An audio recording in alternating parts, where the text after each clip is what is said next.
Good morning to everyone. Myself Parikshit Gediya. આજના આપણા આ વિડીયોની અંદર આપણે એફએમઈના સિલેબસ વિશે માહિતી મેળવીશું. તમારી સ્ક્રીન પર તમે એફએમઈનો સિલેબસ જોઈ શકો છો. ફંડામેન્ટલ ઓફ મિકેનિકલ એન્જિનિયરિંગ સબ્જેક્ટનું નામ છે અને સબ્જેક્ટ કોડ છે 330015. આ સબ્જેક્ટ કોડની મદદથી તમે જીટીયુના જે પણ જૂના ક્વેશ્ચન પેપર્સ છે તે ડાઉનલોડ કરી શકો છો જીટીયુની સાઇટ ઉપરથી. વાત કરીએ કે કઈ કઈ બ્રાન્ચમાં આ સબ્જેક્ટ ઓફર કરેલ છે, તો ફર્સ્ટ સેમેસ્ટરની અંદર ઇલેક્ટ્રિકલ એન્જિનિયરિંગ અને પ્લાસ્ટિક એન્જિનિયરિંગમાં, અને સેકન્ડ સેમેસ્ટરમાં ceramic engineering, meteorological engineering, mining engineering અને ટ્રાન્સપોર્ટેશન એન્જિનિયરિંગની અંદર આ સબ્જેક્ટ ઓફર કરેલ છે. હવે વાત કરીએ રેશનલમાં કે ભાઈ આ જે સબ્જેક્ટ છે બરાબર, તે શાના માટે ડિઝાઇન કરેલો છે. જો તમે ઇલેક્ટ્રિકલ એન્જિનિયરિંગની અંદર ભણતા છો તો મિકેનિકલનો સબ્જેક્ટ શાના માટે, તો બેઝિક ફંડામેન્ટલ કોઈ પણ બ્રાન્ચનું ખબર પડે બરાબર, એટલે દરેક સ્કીમની. તો ગયા વિડીયોની અંદર આપણે ટીચિંગ અને એક્ઝામિનેશન સ્કીમ વિશે માહિતી મેળવેલ હતી. તેમ છતાં હાલમાં ફરી પાછું હું તમને ટીચિંગ સ્કીમ વિશે માહિતી આપીશ. તો એક વીકની અંદર તમારા એફએમઈના 3 લેક્ચર અને 1 લેબ રહેશે. 3 લેક્ચર મીન્સ એક લેક્ચર 1 કલાકનો હોય છે, એટલે 3 કલાક. ટ્યુટોરિયલ તમારે હોતો નથી, તેથી 0 અવર્સ, અને પ્રેક્ટિકલની 1 લેબ હોય છે, પણ 1 લેબ 2 કલાકની હોય છે, તેથી પીવાળા ખાનાની અંદર 2 લખેલ છે. સો ટોટલ ક્રેડિટ આ સબ્જેક્ટનું થશે 3 + 0 + 2 = 5. હવે એક્ઝામિનેશન સ્કીમની જો વાત કરીએ આપણે, તો થિયરી માર્ક્સ 70 + 30, 30 માર્કની મિડ સેમેસ્ટર એક્ઝામ લેવાશે. જો કોઈ વિદ્યાર્થી 30માંથી 12 માર્ક્સ ના લાવી શકે, 12 કરતાં ઓછા માર્ક હશે, તો તેમણે રેમિડિયલ એક્ઝામ આપવાની રહેશે. એ રેમિડિયલ એક્ઝામમાં પણ તેમને ફરી પાછા 30માંથી 12 માર્ક્સ લાવવાના રહેશે. જો 12 કરતાં ઓછા હશે તો તેમની એક બેકલોગ કાઉન્ટ થશે. તેવી જ રીતે યુનિવર્સિટીની એક્ઝામ 70 માર્કની રહેશે. તે 70 માર્ક્સમાં તેમણે મિનિમમ 23 માર્ક્સ લાવવાના રહેશે. જો 23 માર્ક્સ કરતાં ઓછા માર્ક્સ હશે તો તે વિદ્યાર્થીને બીજી એક બેકલોગ આવશે, જે બેકલોગ યુનિવર્સિટીની બેકલોગ ગણાશે. તો ફરી પાછું તે એ સબ્જેક્ટની અંદર ફેલ થઈ શકે. હવે વાત કરીએ એફએમઈની અંદર 12 એક્સપેરિમેન્ટ છે. 12 એક્સપેરિમેન્ટ તમારે રેગ્યુલરલી જે તે ફેકલ્ટી તમારા બેચની હશે તેમની પાસે ચેક કરાવવાનો રહેશે. તો તે તમારા 20 માર્ક માટે હશે. અને 30 માર્કની જો વાત કરીએ તો at the end of semester તમારે અટેન્ડન્સ, તમે જે ફાઇલ લખેલી છે તે, વાઇવા, સ્ટુડન્ટ બિહેવિયર, તેના માર્ક્સ આપવામાં આવશે. So total marks will be 70 + 30 + 20 + 30 = 150. તો 150 માર્કનું વેટેજ રહેશે. હવે વાત કરીએ ડિટેલ કોર્સ કન્ટેન્ટ. તો એફએમઈની અંદર થિયરીની અંદર તમારા જેટલા પણ ચેપ્ટર્સ છે બરાબર, તે ચેપ્ટર્સનું નામ, એ ચેપ્ટર્સ તમે ભણશો બરાબર, કમ્પ્લીટ થશે એટલે તમને શું શીખવા મળશે, મેજર લર્નિંગ આઉટકમ્સ, અને દરેક ચેપ્ટરની અંદર કયા કયા ટૉપિક તમે ભણશો તે ટૉપિક, તેના માટે ટોટલ 3 કોલમ આપેલ છે. તો તમે જોઈ શકો છો, સૌથી પહેલી કોલમમાં યુનિટ નંબર 1 ઇન્ટ્રોડક્શન, મીન્સ કે ચેપ્ટર 1 તમારું ઇન્ટ્રોડક્શન છે. હવે મેજર લર્નિંગ આઉટકમ શું છે, તો identify mechanical related basic components and their uses. Sub ટોપિકની અંદર તમે જોશો તો સબ ટોપિકમાં શું છે, તો સૌથી પહેલો સબ ટોપિક છે ઇન્ટ્રોડક્શન ટુ મિકેનિકલ એન્જિનિયરિંગ, કે મિકેનિકલ એન્જિનિયરિંગ શું છે બરાબર, તેના વિશે તમને એક નાનો ઇન્ટ્રોડક્શન આપવામાં આવશે, માહિતી આપવામાં આવશે. After that of mechanical engineering, કે મિકેનિકલ એન્જિનિયરિંગ છે બરાબર, તેનો યુઝ ક્યાં થાય છે, ડેઇલી લાઈફમાં અને ઇન્ટરડિસિપ્લિનરી. દેટ મીન્સ કે રેગ્યુલરલી તમે આજુબાજુ જુઓ છો તો ત્યાં કઈ જગ્યાએ યુઝ થાય છે, અને અધર બ્રાન્ચની અંદર બરાબર, કે ફોર એક્ઝામ્પલ તમે ઇલેક્ટ્રિકલ બ્રાન્ચમાં છે તો મિકેનિકલ એન્જિનિયરિંગ કઈ રીતે તમને હેલ્પફુલ થાય છે, તેનો યુઝ ક્યાં થાય છે, તે માહિતી તમે મેળવશો. થર્ડ પોઈન્ટની વાત કરીએ તો આઇટમ્સ ઇન જનરલ યુઝ, કે કઈ કઈ આઇટમ્સ જે છે બરાબર, તે જનરલી યુઝ થતી હોય છે, કોમન. તો એ તમારે ઓળખવાની રહેશે, કયા કયા ટાઈપની છે બરાબર, તેનું સ્પેસિફિકેશન શું છે અને તેનો યુઝ કઈ જગ્યાએ થાય છે, બરાબર. જો તમને વાત કરું કે કોમન આઇટમ્સ કઈ કઈ છે, તો bolt, nut, washer, bearing, bushes, belt, spring, lever, coupling, brake, screw, rivet, key, O ring, oil seals, gears, pulleys, shaft, axles, etcetera. ત્યારબાદ ફોર્થ પોઈન્ટમાં છે પાઇપ એન્ડ પાઇપ ફિટિંગ્સ, બરાબર. કે જનરલી તમે જે ઘરે પાઇપ જોવો છો, બરાબર, અથવા ઇન્ડસ્ટ્રીમાં જો, બરાબર, કોઈ પણ કન્સ્ટ્રક્શન સાઇટ પર તમે જુઓ, બરાબર, તો કયા કયા ટાઈપના પાઇપ્સ યુઝ થાય છે, બરાબર, એ અલગ અલગ પાઇપને જોઈન્ટ કરવા માટે કયા ફિટિંગ યુઝ થાય છે, બરાબર. તો ટાઈપ્સ, તેનું સ્પેસિફિકેશન શું છે, તેની એપ્લિકેશન કઈ જગ્યાએ થાય છે, તેના વિશે માહિતી મેળવીશું. આફ્ટર દેટ ફિફ્થમાં છે હેન્ડ એન્ડ પાવર ટૂલ્સ, બરાબર. હેન્ડ ટૂલ્સ મીન્સ વોટ, કે તમે તમારો મેન પાવર, બરાબર, તમે પોતાની એનર્જી યુઝ કરીને જે તે કામ કરો છો તે. અને પાવર ટૂલ્સ મીન્સ વોટ, કે તમે પાવર સપ્લાય આપો છો, બરાબર, અને તમારું કામ થાય છે. તો અમુક ટૂલ એવા છે કે જેમાં તમારે પોતાનો એફર્ટ મારવો પડશે, ને અમુક ટૂલમાં તમે સિમ્પલ કે ભાઈ પાવર સપ્લાય સાથે કનેક્ટ કરેલ હશે એટલે તમારે પોતાનો હ્યુમન એફર્ટ આપવો ઓછો પડશે. તો કયા કયા ટાઈપ્સના છે, તેનું સ્પેસિફિકેશન શું છે, બરાબર, યુઝ થાય છે, બરાબર, તેના વિશે માહિતી મેળવીશું. તેમાં પહેલું છે સ્પેનર, બરાબર, કયા કયા ટાઈપના પાના હોય છે તે.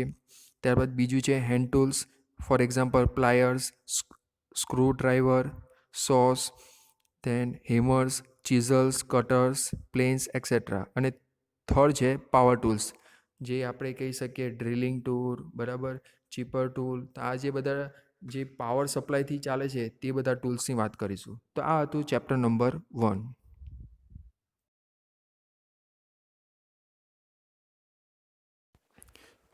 Chapter number 2, power transmission and safety.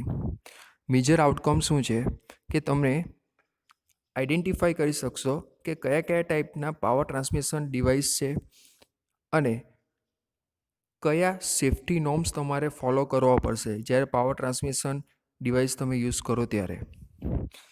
હવે વાત કરીએ કે સબ ટોપિક્સ કયા કયા છે. તો પહેલું છે પાવર ટ્રાન્સમિશન. દેટ મીન્સ કે પાવર ટ્રાન્સમિશનનું મહત્ત્વ શું છે તે તમે જાણશો. ત્યારબાદ કઈ રીતે પાવર ટ્રાન્સમિશન થાય છે, belt drive, rope drive, chain drive, gear drive, બરાબર, તો તેના વિશે માહિતી મેળવીશો. ત્યારબાદ કયા કયા ટાઈપ્સના બેલ્સ છે, બરાબર, ગિયર ટ્રેન, બરાબર. ત્યારબાદ દરેકે દરેકની એપ્લિકેશન્સ કઈ જગ્યાએ યુઝ થાય છે તે. આફ્ટર દેટ સેકન્ડ પોઈન્ટમાં કપલિંગ્સનો પ્રકાર અને તેનો યુઝ ક્યાં થાય છે તેના વિશે માહિતી મેળવીશું. ત્યારબાદ થર્ડ કે પાવર ટ્રાન્સમિશન દરમિયાન કોઈ ઘટના બને છે, અકસ્માત થાય છે, બરાબર, તો કયા કારણોસર થાય છે ને એ અકસ્માત નિવારવા માટે તમે કયા કયા ઉપાયો અથવા સ્ટેપ લેવો છો તે અને રેમેડીઝ તેના વિશે માહિતી મેળવીશું. ત્યારબાદ એક્સિડન્ટ અથવા ડેમેજ ના થાય તેના માટે તમારે જે સરકાર શ્રી દ્વારા આપેલ સેફ્ટી નોર્મ્સ જે છે તે તમારે ફોલો કરવાના રહેશે. તો તે કયા કયા સેફ્ટી નોર્મ્સ છે તેના વિશે તમે માહિતી મેળવીશો. અથવા જે પ્રેક્ટિકલ જ્યાં કામ થતું છે શોપ ફ્લોર તે જગ્યાએ તેના વિશે પણ માહિતી મેળવીશું, બરાબર. This is on material. તો આ ચેપ્ટરથી મેજર લર્નિંગ આઉટકમ શું છે, તો understand common metal joining and machining methods.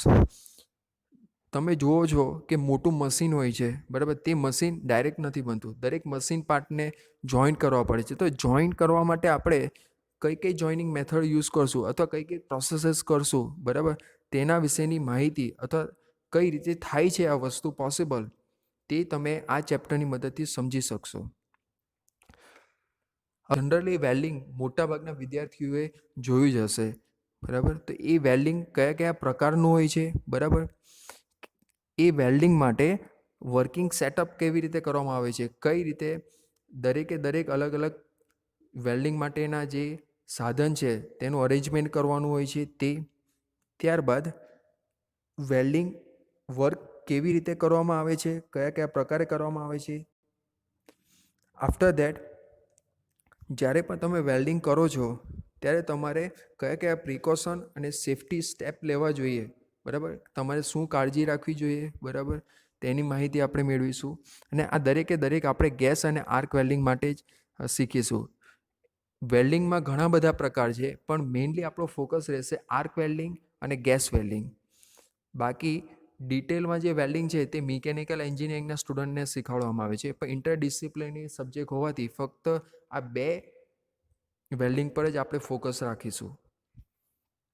ત્યારબાદ બ્રિજ મેળવીશું, ગેસ કટિંગ કઈ રીતે થાય છે, ત્યારબાદ ફાઉન્ડ્રી કે જ્યાં ફાઉન્ડ્રીને રિલેટેડ કામ થાય છે તેને ફાઉન્ડ્રી શોપ કહેવામાં આવે છે.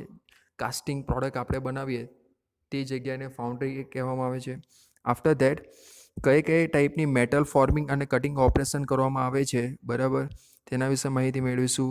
અને બેઝિક મશીન ટૂલ્સ, બરાબર, કે જે મશીન્સ હોય છે, lathe machine, drilling machine, milling machine, બરાબર, તો એ મોટા મોટા મશીનરીઝ જે છે, બરાબર, તે કયા વર્કિંગ પ્રિન્સિપલ પર કામ કરે છે, બરાબર. ત્યારબાદ તેમાં જે જોબ બનાવવામાં આવે છે તે કયા કયા ટાઈપ્સના જોબ બનાવી શકાય, બરાબર, કયા કયા ટાઈપના કોઈક જોબ મીન્સ કે સપોઝ કે કંઈક આપણે પ્રોડક્ટ બનાવવું છે તો કયા કયા ટાઈપના તમે ઓપરેશન પરફોર્મ કરી શકો, બરાબર, તે લિસ્ટ પણ આપણે જાણીશું. હવે વાત કરીએ ચેપ્ટર નંબર 4ની, steam generation and prime movers. તો આઉટકમ શું હશે જ્યારે આ ચેપ્ટર તમે શીખી લેશો પછી? Explain working of boilers and prime movers, કે બોઇલર જે છે, બરાબર, તે કઈ રીતે કામ કરે છે, પ્રાઇમ મૂવર કઈ રીતે કામ કરે છે, તેના વિશે માહિતી તમે મેળવીશો. સબ ટોપિકની વાત કરીએ તો સૌથી પહેલું છે સ્ટીમ, બરાબર. સ્ટીમ મીન્સ વરાળ, બરાબર. વરાળ જે છે, બરાબર, તે વરાળ તમે કેવી રીતે પ્રોડ્યુસ કરી શકો, બરાબર, એની પ્રોપર્ટી કઈ કઈ છે તે તમે જાણી શકશો. બોઇલર એક એવું ડિવાઇસ છે કે જેની મદદથી આપણે સ્ટીમ જનરેટ કરીએ છીએ, સ્ટીમ ઉત્પન્ન કરીએ છીએ, વરાળ ઉત્પન્ન કરીએ છીએ, તેને બોઇલર કહેવામાં આવે. જનરલી તમે બોઇલર જો જોયું હોય તો 2 થી 3 માળ જેટલી હાઇટનું હોય છે. તો બોઇલરનું ક્લાસિફિકેશન, બરાબર, કયા કયા પ્રકારના હોય છે, વર્કિંગ કેવી રીતે કામ કરે છે, કઈ એસેસરીઝ ને માઉન્ટિંગ મીન્સ કે બોઇલરમાં કઈ વસ્તુ જરૂરી છે અને કઈ વસ્તુ એડિશનલી તમે આપી શકો છો, બરાબર. જીવન જીવવા માટે જેવી રીતના આપણે હવા, પાણી અને ખોરાક જોઈએ છે, બરાબર, એના સિવાયનું જે છે તેને એસેસરીઝ કહી શકો, ને જે ફંડામેન્ટલી હવા, પાણી અને ખોરાક તેને તમે માઉન્ટિંગ કહી શકો. તેવી જ રીતે બોઇલરમાં પણ અમુક માઉન્ટિંગ આવશે, અમુક એસેસરીઝ. માઉન્ટિંગ્સ વગર બોઇલર કામ ના કરી શકે, અને એસેસરીઝ એવું છે કે જે તમે એડિશનલી ફિટ કરીને તેની એફિશિયન્સીમાં વધારો કરી શકો. આફ્ટર દેટ કઈ કઈ જગ્યાએ બોઇલરને એપ્લિકેશન થાય છે, યુઝ થાય છે. દેન રેગ્યુલેશન એન્ડ સેફ્ટી રિક્વાયરમેન્ટ્સ, બરાબર, કે બોઇલર તમે ઓપરેટ કરો છો તો તમારે કયા કયા સેફ્ટી પ્રિકોશન રાખવા પડે અને ગવર્મેન્ટના કયા કયા નોર્મ્સ જે છે તે ફોલો કરવા પડે તેની વાત કરીશું. After that common troubles and remedies, જ્યારે પણ તમે બોઇલર જે પણ જગ્યા પર ઓપરેટ થતો જોયો હશે ત્યાં કંઈ ને કંઈક પ્રોબ્લેમ આવતા હશે, તો એ પ્રોબ્લેમ આવે, બરાબર, જનરલી કયા ટાઈપની હોય છે. અને ફોર એક્ઝામ્પલ કે તમને ખબર પડી ગઈ કે આ એક કારણ છે, તો આ એ કારણનું એક નિવારણ હોય, બરાબર, કે જો આવું થાય તો તેના માટે તમે આ સ્ટેપ લઈ શકો. સો કોઝિસ એન્ડ રેમેડીઝ, બરાબર, કે એના અગેન્સ્ટમાં કયું સ્ટેપ લેવો કે જેથી આનું નિવારણ આવી શકે, આ પ્રોબ્લેમ સોલ્વ થઈ શકે, બરાબર, તેના વિશે માહિતી મેળવીશું. આફ્ટર ધેટ પ્રાઇમ મૂવર્સ, તો પ્રાઇમ મૂવર્સનો મિનિંગ શું છે, ક્લાસિફિકેશન, વર્કિંગ. ત્યારબાદ પ્રાઇમ મૂવર્સની અંદર સ્ટીમ ટર્બાઇન, બરાબર, ગેસ ટર્બાઇન, બરાબર, તો આ 2 સ્ટીમ ટર્બાઇન અને ગેસ ટર્બાઇન બંનેનું વર્કિંગ કઈ રીતનું છે, બરાબર. આફ્ટર ધેટ કયા કયા ટાઈપ્સના હોય છે, યુઝ કઈ જગ્યાએ થાય છે, તેના વિશે માહિતી મેળવીશું. Again common troubles and remedies. Internal combustion engines, internal combustion engine, IC engine, બરાબર, તો મેજર આઉટકમ શું છે કે આની મદદથી તમને શું મળશે? Explain the working of internal combustion engine, કે આઈસી એન્જિન છે રિયલ લાઈફમાં કઈ રીતે કરે છે તેના વિશે તમે માહિતી મેળવી શકશો. હવે સબ ટોપિકની વાત કરીએ તો પહેલો ટોપિક છે internal combustion engine. Engine means what? Engine એક એવું ડિવાઇસ છે કે જેની મદદથી તમે પાવર પ્રોડ્યુસ કરી શકો. ઇન્ટરનલ કમ્બશન મીન્સ દહન. દહન જો એન્જિનની જે તમારું એન્જિન છે બરાબર અંદર થતું હોય તો તેને ઇન્ટરનલ કમ્બશન કહેવાય, અને બહારથી થતું હોય તો તેને એક્સટર્નલ કમ્બશન એન્જિન કહેવાય. જે પણ તમારું ડિવાઇસ છે તેની અંદર વાત કરીએ તો બરાબર. બોઇલર જે છે બોઇલર બરાબર તેની અંદર પણ બે ટાઈપના આવશે, ઇન્ટરનલ કમ્બશન અને એક્સટર્નલ કમ્બશન. તો તેનો મતલબ શું થાય છે બરાબર, તે કયા કયા ટાઈપ્સના હોય છે તે વિશે તમે માહિતી મેળવી શકશો. ત્યારબાદ working of petrol engine, diesel engine and gas engine. Petrol engine means કે જે એન્જિનની અંદર petrol as a fuel use થાય. ડીઝલ એન્જિન મીન્સ કે જે એન્જિનની અંદર diesel as a fuel use થાય. અને ગેસ એન્જિન કે તેનો મતલબ કે જે એન્જિનની અંદર gas as a fuel use થાય. તો તમે શું યુઝ કરો છો તે પ્રમાણે તે એન્જિનનું નામ ડિફરન્ટ હોઈ શકે છે. તો એ કેવી રીતે કામ કરે છે બરાબર. ત્યારબાદ performance parameters, main parts and functions, applications and common troubles and remedies. આ દરેકે દરેક વિશે આપણે માહિતી મેળવીશું. વાત કરીએ હાઇડ્રોલિક એન્ડ ન્યુમેટિક ડિવાઇસ. તો આઉટકમ શું છે? Identify the application of fluid concept. Fluid means liquid બરાબર. હવે જે ફ્લુઇડ જે છે બરાબર તે ફ્લુઇડની પણ અમુક પ્રોપર્ટીઝ હોય છે બરાબર. એ પ્રોપર્ટીઝ જાણીને તમે એના વિશે કન્સેપ્ટ ક્લિયર કરીને તમે કઈ કઈ જગ્યાએ યુઝ થઈ શકે બરાબર તે તમે જાણી શકશો. After that use of pumps and other hydraulic pneumatic equipments and machineries બરાબર. જનરલી તમને ખબર હશે પંપ બરાબર ઘરે યુઝ થતું જ હોય છે બરાબર. તો તે પંપ વિશે બરાબર, અધર ડિવાઇસ કે હાઇડ્રોલિક ન્યુમેટિક ડિવાઇસ જે છે બરાબર અથવા મશીનરીઝ આ બેઝ પર હોય છે તેના વિશે આપણે માહિતી મેળવીશું. હવે સબ ટોપિકની અંદર વાત કરીએ તો concept of theory of fluid flow, કે એક ફ્લુઇડ જે છે બરાબર તે ફ્લો થતો હોય વહેતું હોય બરાબર, તો તેના કન્સેપ્ટ વિશે માહિતી મેળવીશું. ત્યારબાદ ફ્લુઇડની કઈ કઈ પ્રોપર્ટીઝ છે તે. આફ્ટર દેટ પંપ, તો પંપ કયા પ્રિન્સિપલ પર કામ કરે છે, કયા કયા ટાઈપના પમ્પ્સ છે બરાબર. સેન્ટ્રીફ્યુગલ પંપ અને રેસિપ્રોકેટિંગ પંપ એ બંનેનું વર્કિંગ શું છે, કયા પરફોર્મન્સ પેરામીટર છે, બંનેના પાર્ટ્સ કયા છે, દરેક પાર્ટ્સનું કામ શું છે, અને કોમન ટ્રબલ્સ એન્ડ રેમેડીઝ તેના વિશે પણ માહિતી મેળવીશું. વોટર ટર્બાઇનની વાત કરીએ તો વોટર ટર્બાઇનમાં વર્કિંગ પ્રિન્સિપલ શું છે, કયા ટાઈપ્સનું છે, યુઝ કઈ જગ્યાએ થાય છે તે. ત્યારબાદ common troubles and remedies. After that air compressor, તો એર કમ્પ્રેસરમાં પણ સેમ વસ્તુ બરાબર આપણે ભણીશું. After that hydraulic and pneumatic device, તો તેની અંદર પણ જે અલગ અલગ ટાઈપના ઇક્વિપમેન્ટ છે તેના નામ આપણે જાણીશું. ત્યારબાદ એ દરેકનું કામ શું છે, કયા પ્રિન્સિપલ પર તે કામ કરે છે તે જાણીશું. અને દરેક ડિવાઇસ છે, hydraulic lift, hydraulic pump, hydraulic power pack, hydraulic Jack, તો તે કઈ જગ્યાએ પ્રેક્ટિકલી યુઝ થાય છે તેના વિશે પણ આપણે માહિતી મેળવીશું. After that chapter number 7 material handling. હવે આ ચેપ્ટરની મદદથી તમે કયા કયા ટાઈપના મટીરિયલ હેન્ડલિંગ ઇક્વિપમેન્ટ ઇન્ડસ્ટ્રીની અંદર યુઝ થાય છે બરાબર તે તમે જાણી શકશો. After that identify common reasons for common troubles બરાબર, કે ભાઈ જે પણ સામાન્ય ટ્રબલ મીન્સ કે જે તમારે અમુક સિચ્યુએશન કે જે ટ્રબલ તમે ફેસ કરો છો બરાબર, પ્રોબ્લેમ ફેસ કરો છો, તો તેના માટે કારણ મેઇન જે નોર્મલ જે રીઝન છે તે તમે આઈડેન્ટિફાઈ કરી શકશો કે આ થયું છે તો એનું રીઝન આ છે. ઓકે, હવે તેની અંદર મટીરિયલ હેન્ડલિંગની જરૂરિયાત શું છે બરાબર. આફ્ટર દેટ સેકન્ડ, કે ભાઈ કયા કયા ટાઈપ્સના હોય છે, વર્કિંગ પ્રિન્સિપલ શું છે, કઈ જગ્યાએ યુઝ થાય છે બરાબર તે જાણીશું. તેની અંદર પણ આપણે જે ઇક્વિપમેન્ટના નામ લખેલા છે તે ભણીશું. Hoisting equipment, conveying equipment, surface and overhead equipment, earth moving machineries, construction machineries બરાબર. ડિટેલમાં આપણે ચેપ્ટર ચાલશે ત્યારે આપણે ડિસ્કશન કરીશું. ત્યારબાદ મટીરિયલ હેન્ડલિંગ ઇક્વિપમેન્ટ છે બરાબર, તેનું સિલેક્શન માટે કયા ક્રાઇટેરિયા તમે કન્સિડર કરશો. ફોર એક્ઝામ્પલ કોઈ વ્યક્તિને જોબ જોઈ છે તો કંપની જે છે બરાબર, કંપની પણ પોતાની ક્રાઇટેરિયા નક્કી કરશે કે આટલું કે ભાઈ આટલું, ફોર એક્ઝામ્પલ 12th ભણેલો હોવો જોઈએ, તેને કોમ્પ્યુટરનું નોલેજ હોવું જોઈએ, તેને 3 લેંગ્વેજ આવડતી હોવી જોઈએ. તો એના ક્રાઇટેરિયા હોય, તો એ ક્રાઇટેરિયા પ્રમાણે જે વ્યક્તિ જોબ માટે જાય છે સેટિસ્ફાઈ થતો હોય તો તે સિલેક્ટ થાય. તેવી રીતે આના પણ એક ક્રાઇટેરિયા હોય છે સિલેક્શન માટેના. Factors affecting the selection of material handling equipment, કયા ફેક્ટર અફેક્ટ કરશે સિલેક્શન દરમિયાન, બરાબર. ત્યારબાદ selection of suitable material handling equipment for the given situation, particular situation છે તો કયા ટાઈપનું મટીરિયલ હેન્ડલિંગ ઇક્વિપમેન્ટ યુઝ કરું આ સિચ્યુએશનમાં, બરાબર. After that common troubles and remedies, તો કઈ ટ્રબલ્સ તમારે ફેસ કરવી પડશે અને તેના નિવારણ માટેના રેમેડીઝ.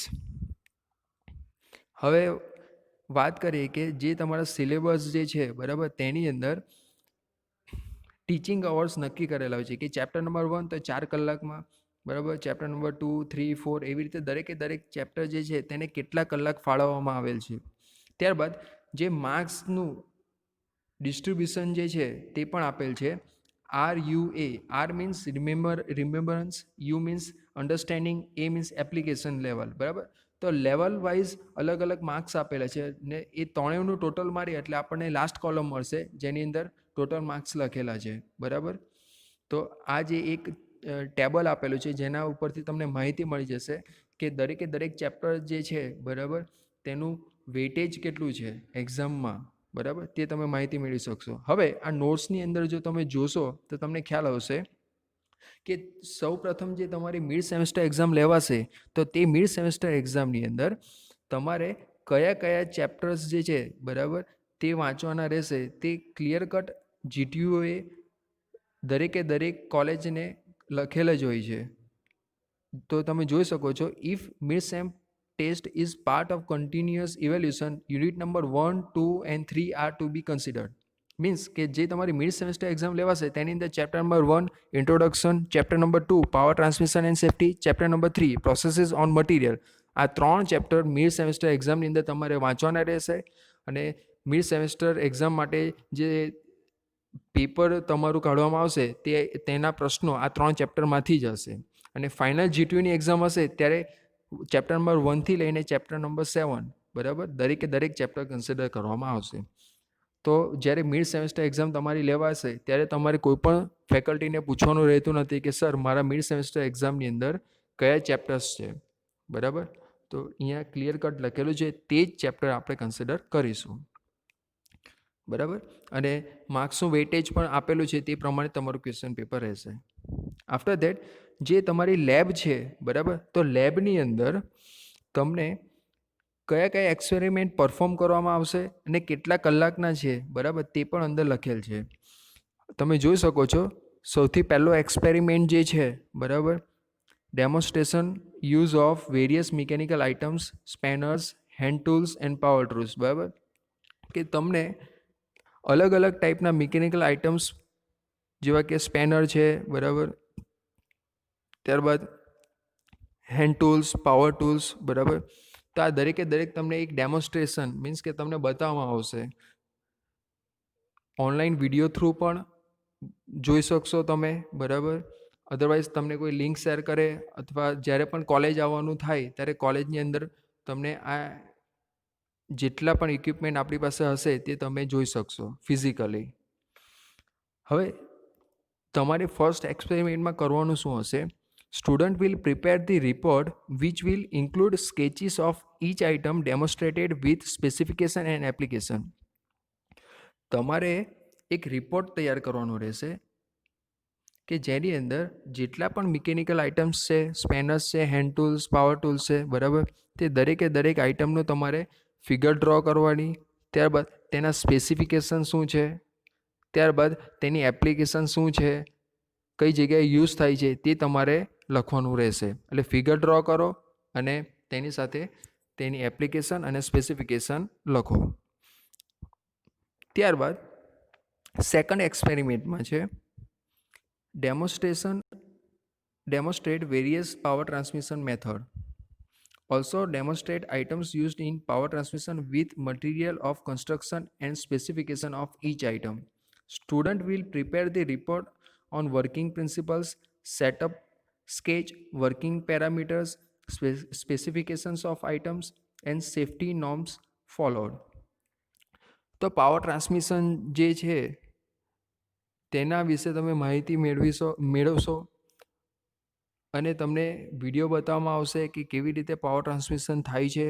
હવે તમારે શું કરવાનું રહેશે કે તમારે એક્સપેરિમેન્ટ નંબર 2ની અંદર ફરી પાછું તમારે એક રિપોર્ટ મીન્સ કે તમારે ફાઇલ એક્સપેરિમેન્ટ લખવાનો રહેશે કે જેની અંદર વર્કિંગ પ્રિન્સિપલ શું છે, બરાબર, કઈ રીતે આખું સેટઅપ હોય છે તેનું ફિગર ડ્રો કરવાની રહેશે, પાવર ટ્રાન્સમિશન કેવી રીતે થાય છે તે, કયા કયા વર્કિંગ પેરામીટર્સ છે, બરાબર, ત્યારબાદ તેનું સ્પેસિફિકેશન શું છે, બરાબર, અને કયા સેફ્ટી નોર્મ્સ તમારે ફોલો કરવા પડશે તે તમારે લખવાનું રહેશે. અને બીજું, student will calculate velocity ratios for belt drives and number of teeth for gear train based on given data. હવે તમને કોઈક ડેટા આપેલી છે તો એ ડેટા મીન્સ કે તમને કંઈક એક્ઝામ્પલ આપ્યો છે તો એક્ઝામ્પલ અથવા કંઈક ડેટા આપેલા છે કે ભાઈ આટલું વેલોસિટી આટલું છે અથવા તમને પાવર આટલો આપ્યો છે, આટલું ટ્રાન્સમિટ કરવાનું છે, તો એના પરથી તમારે વેલોસિટી રેશિયો ફાઇન્ડ આઉટ કરવાનું, ગિયરની અંદર કેટલા નંબર ઓફ ટીથ યુઝ થશે તે તમારે શોધવાનું, બરાબર, તો એ રીતનું તમારે કેલ્ક્યુલેશન કરવાની રહેશે.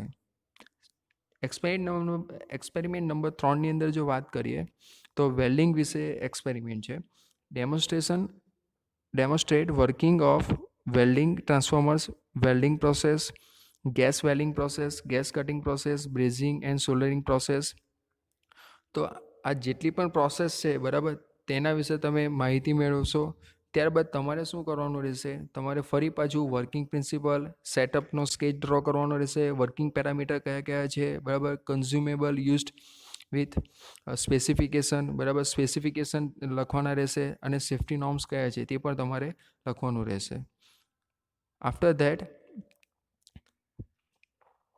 ફોર્થ એક્સપેરિમેન્ટ છે prepare simple weld joint job, બરાબર, કે એક વેલ્ડિંગ માટેનો એક જોબ જે છે, બરાબર, તેની ફિગર ડ્રો કરીને તમે કેવી રીતના વેલ્ડિંગ કરો છો, બરાબર, તે તમારે સ્ટેપ્સ લખીને એ આખું તમારે સ્ટેપ્સ લખો અથવા કેવી રીતે તમે કર્યું છે તે ફિગર ડ્રો કરીને લખી શકો છો કે આ રીતે આ પ્રોસેસ કરી હતી. ત્યારબાદ experiment number 5 demonstrate various machining methods on hacksaw, lathe, drilling and milling machine. વર્કશોપની અંદર અલગ અલગ મશીન છે, બરાબર, તે દરેક મશીનની અંદર કેવી રીતે તમે ઓપરેશન કરો છો તેનો તમે એક ડેમો જોઈ શકશો અથવા ઓનલાઈન પણ જોઈ શકો છો. ત્યારબાદ તમારે કોઈપણ એક પ્રોબ્લેમ અથવા કોઈપણ એક જોબ બનાવવાનો રહેશે, તેની ફિગર ડ્રો કરીને તમારે તેના માટેનો ફિગર ડ્રો કરીને તમે જે જોબ બનાવ્યો છે, બરાબર, તે તમારે બતાવવાનો રહેશે. After that study boiler mountings and boiler accessories. Boiler વિશે માહિતી મેળવીશું, કયા કયા ટાઈપ્સના માઉન્ટિંગ્સ યુઝ થાય છે, એસેસરીઝ યુઝ થાય છે, તેના વિશે આપણે અભ્યાસ કરીશું. ત્યારબાદ 7 નંબરમાં છે perform the study of the effect of variation of load on fuel consumption of an IC engine. That means કે તમારે એક પેટ્રોલ એન્જિન છે તો એ પેટ્રોલ એન્જિનની અંદર લોડ, બરાબર, લોડ જેવી રીતના વજન ઓછું વધતું થાય તે પ્રમાણે ફ્યુલ કન્ઝપ્શન કે કેટલું ફ્યુલ વધારે જાય છે, ઓછું જાય છે, બરાબર, તે તમારે ઓબ્ઝર્વ કરવાનું રહેશે અને નોટ ડાઉન કરવાનું રહેશે. Also locate the fault in a given petrol engine and suggest remedial measures. અને જો કોઈક ખામી હોય તો કંઈક ફોલ્ટ હોય તો તે કઈ જગ્યાએ છે એન્જિનમાં તે તમારે શોધવાનો રહેશે અને તેના માટે તમે નિવારણ કરવા માટે કયા સ્ટેપ્સ લેશો, બરાબર, અથવા કયા સ્ટેપ્સ લઈ શકાય તે તમારે જણાવવાનું રહેશે. After that experiment number 8 perform and study the effect of variation of load on fuel consumption of IC engine on diesel engine. હવે જે ઉપર આપણે કરેલો હતો, બરાબર, તે જ સેમ થિંગ આ એક્સપેરિમેન્ટમાં પણ કરવાનું છે, પણ ઉપર પેટ્રોલ એન્જિનમાં હતું, પણ હવે ડીઝલ એન્જિન પર આ દરેક વસ્તુ આપણે કરવાની રહેશે. After that experiment number 9 demonstrate a water turbine. બરાબર, વોટર ટર્બાઇનનો એક આપણે ડેમો જોશું. બરાબર, કેવી રીતે કામ કરે છે, બરાબર, કયા ટાઈપ્સના હોય છે, બરાબર, તે વિશે આપણે માહિતી મેળવીશું. After that experiment number 10 perform test on air compressor. Air compressor જે છે તેના ઉપર કેવી રીતે તમે કામ કરી શકો તે એક પરફોર્મન્સ આપણે પ્રેક્ટિકલી કરશું. ત્યારબાદ experiment number 11 perform test on centrifugal pump, also find fault and remedies for centrifugal pump. કે ભાઈ સેન્ટ્રીફ્યુગલ પંપ જે છે, બરાબર, તેના ઉપર એક પ્રેક્ટિકલ પરફોર્મ કરવાનો રહેશે અને તેમાં ફોલ્ટ શું છે, બરાબર, ને એને ફોલ્ટ શોધી લીધા બાદ તેને કેવી રીતે નિવારણ કરવું, તેના રેમેડિયલ સ્ટેપ્સ તે તમારે જાણવાના રહેશે. After that experiment number 12 study various types of material handling equipment. કયા ટાઈપ્સના મટીરિયલ હેન્ડલિંગ ઇક્વિપમેન્ટ યુઝ થાય છે તેના વિશે આપણે માહિતી મેળવીશું. તો આ હતું 28 કલાકનું તમારું પ્રેક્ટિકલનો પોર્શન. જે 20 માર્ક જે છે, બરાબર, તે આ દરેક એક્સપેરિમેન્ટ લખશો, તમારા સર પાસે ચેક કરાવશો, ત્યારબાદ તમને મળશે. હવે જો સ્ટુડન્ટ્સ ઈચ્છે તો આ એક્ટિવિટી કરી શકે છે કે ભાઈ કોઈ ઇન્ડસ્ટ્રી અથવા સાઇટ પર જશે અને કયા મિકેનિકલ આઇટમ્સ યુઝ થાય છે, બરાબર, તે તમે એક લિસ્ટ બનાવી શકો છો. બરાબર, ત્યારબાદ તમે તમારી આજુબાજુ આઇટમ્સ જુઓ છો તેનું પણ એક લિસ્ટ બનાવી શકો છો. પછી ફ્યુલ, જે તમારી બાઇક છે, બરાબર, તો બાઇકમાં ફ્યુલ સપ્લાય કેવી રીતે થાય છે તે તમે ઓબ્ઝર્વ કરી શકો છો. બરાબર, તમારું એન્જિન કેવી રીતે કામ કરે છે તે પણ ઓબ્ઝર્વ કરી શકો છો. બરાબર, ને બાઇક તમે જ્યારે કોઈ પણ બાઇક લેવા જાઓ તો તમે કયા સ્પેસિફિકેશન, કે ભાઈ પાવર કેટલો છે, ટોર્ક કેટલો છે, કેટલા સીસીનું છે, એર કુલ છે કે વોટર કુલ છે, કેટલા સ્ટ્રોકનું છે એન્જિન, બરાબર, કયા ટાઈપનું એન્જિન છે, તો એ બધા સ્પેસિફિકેશન પણ તમે માહિતી મેળવી શકો છો. બરાબર, હવે કઈ બુક્સ તમે યુઝ કરી શકો છો, તો રેફરન્સ બુક જે છે તે છે થિયરી ઓફ મશીન, બરાબર, એસાન પબ્લિકેશનની, હીટ એન્જિન, ચરોતર પબ્લિકેશન, ત્યારબાદ hydraulic machines, elements of workshop. તો આ એક લિસ્ટ આપેલી છે, આમાંથી કોઈ પણ બુક્સ તમે યુઝ કરી શકો. બરાબર, જનરલી દરેક બુક્સની અંદર રેફરન્સ બુકમાં કેવું હોય છે કે અમુક ચેપ્ટર્સ જે છે તે 1-2 બુકમાં આવશે. બરાબર, બીજી બુકની અંદર બીજા ચેપ્ટર્સ આવશે. એટલે હીટ એન્જિન છે, બરાબર, તો એન્જિનના રિલેટેડ જે પણ હશે તે 2-3 ચેપ્ટર્સ જે છે તે આ બુકની અંદર આવશે. રેફરન્સ બુકમાં અમુક કન્ટેન્ટ તમને મળી રહે. એવું નથી કે દરેક ચેપ્ટર આમાંથી કોઈ એક બુક પકડો તો એની અંદર બધું આવી જાય. બરાબર, થિયરી ઓફ મશીન તો તમારે 7 ચેપ્ટર જે છે તે એની અંદર આવવું જરૂરી નથી, કોઈ પણ 2 થી 3 ચેપ્ટર અંદર હોઈ શકે. એટલે રેફરન્સ બુકની અંદરથી તમે તમારા જે અમુક કન્ટેન્ટ છે તે તમારે શોધવાના અને તમે નોટ ડાઉન કરી શકો છો. ત્યારબાદ તમે જોઈ શકો છો hydraulics, pump operation and maintenance, material handling equipment. બરાબર, આ દરેક બુક્સ છે. બરાબર, કે આમાંથી તમે જે પણ રેફરન્સ બુક યુઝ કરવા માંગો તે કરી શકો છો. Now list of major equipments or instrument. Equipment અથવા ઇન્સ્ટ્રુમેન્ટ તમે યુઝ કરો છો તેનું એક લિસ્ટ આપેલું છે. જે આખું એક્સપ્લેન કરશું ત્યારે આપણે આટલા ઇક્વિપમેન્ટ્સ આપણે યુઝ કરીશું. બરાબર, list of major equipment or instrument. ત્યારબાદ list of software or learning websites. જો તમારે એન્જિન વિશે માહિતી મેળવવી છે તો તમે આ લિંક યુટ્યુબ પર જઈને કોપી પેસ્ટ કરશો, બરાબર, તો તમને ડાયરેક્ટ જ આઈસી એન્જિનનો વિડીયો જોવા મળશે. એટલે દરેક લિંકની એન્ડિંગમાં બ્રેકેટમાં ટાઇટલ લખેલો છે કે ભાઈ શાના માટેનું છે. પહેલો જે છે એ તે આઈસી એન્જિન, બી જે છે તે પંપ માટે છે, સી પણ પંપ માટે છે, ડી જે છે તે ઇમ્પેલર માટે છે. તો આ લિંક જેવી તમે કોપી પેસ્ટ કરશો એટલે તમે ઓનલાઈન વિડીયો જોઈ શકશો કે જેથી તમને વધારે માહિતી અથવા ડિટેલમાં માહિતી તમને મળી શકે. ત્યારબાદ જે આ આપણો સિલેબસ છે એફએમઈનો, તે જેમણે ડિઝાઇન કર્યો છે, બરાબર, તે કમિટીના મેમ્બર્સના નામ, બરાબર, તે આ લિસ્ટની અંદર લખેલ છે. Thanks for watching the video. હવે જો કોઈ વિદ્યાર્થીને ક્વેરી હોય અથવા ડાઉટ હોય તો નીચે કમેન્ટ બોક્સની અંદર લખી શકે છે કે જેથી તેમના જે ડાઉટ્સ હોય તે હું સોલ્વ કરી શકીશ. આફ્ટર દેટ સબસ્ક્રાઇબ બટન દબાવીને એફએમઈના દરેક લેક્ચર રેગ્યુલરલી અપડેટ મેળવી શકશો. Thanks for watching the video.